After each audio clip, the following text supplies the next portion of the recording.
Hello, ghost hunters! Think you know how to tell an event from a hunt? Stick around and see how good your skills really are.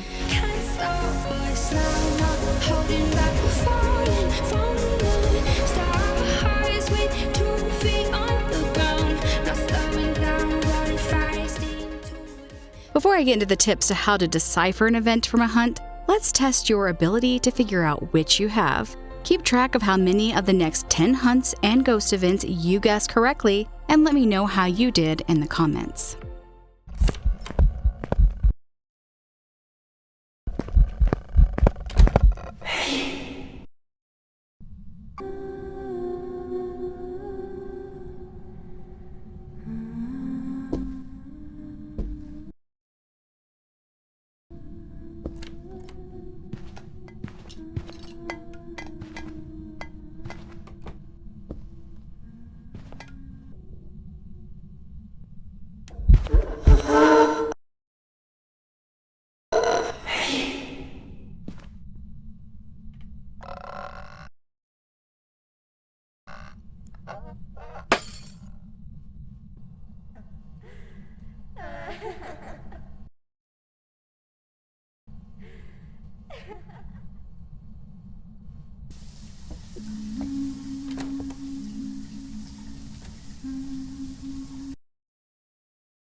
The easiest way to tell if you're experiencing a ghost event or a hunt simply comes with experience. The more you play, the more you'll recognize when it is an event or when it is a hunt. But to be fair, even I sometimes think I've got a hunt when it's an event, or an event when it's a hunt. The best rule of thumb is when in doubt, treat it like a hunt. Better safe than sorry.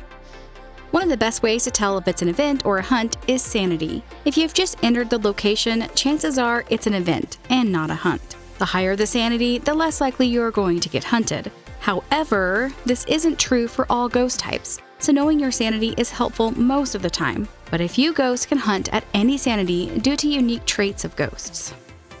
If the front door closes and locks, then you're dealing with a hunt instead of an event. Be mindful of the locking part though, as ghosts near exits will often close the doors as well. This may not be helpful to you if you're not in a location with a door nearby, but even in the new Sunny Meadows map, you can tell when the ghost is hunting because the doors between areas will close and lock. In maps like the high school, prison, Grafton, and Bleasdale, you have doors to the back and outside that will also close and lock. If you are near one of these doors, it's helpful to keep that door open between hunts so that you can use it as a visual assurance that the ghost is hunting.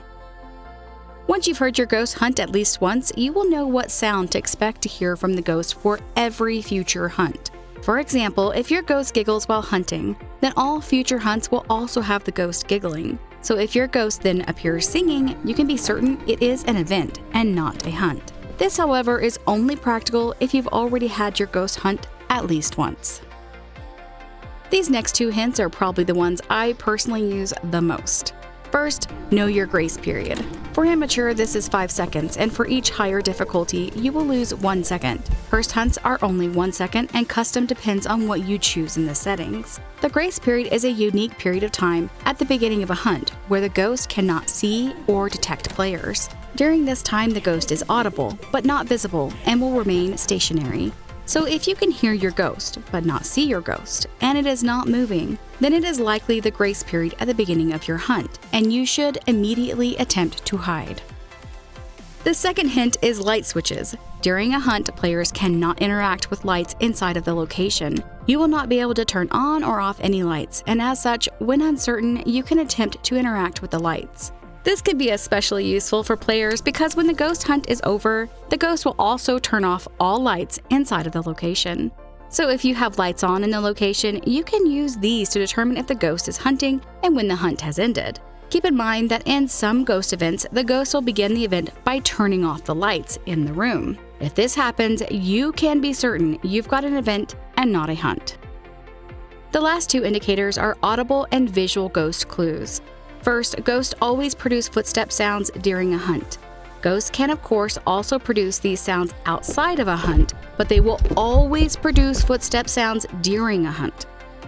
The second indicator of a hunt rather than an event is the ghost will always flicker during a hunt. When ghosts flicker, they will appear visible and then become invisible for a period of time. These can be used to identify the ghost, as well as some ghosts are invisible for much longer than others. But flickering ghosts are part of every hunt. Hunting ghosts are invisible for longer than they are visible. So if your ghost isn't flickering at all, you can determine it is an event rather than a hunt. So let's revisit that test at the beginning of the video. For this clip, you hear the doors close, but not lock. Also, there is no grace period where the ghost is audible but not visible. And finally, the ghost is not flickering. These clues tell us that it is an event rather than a hunt.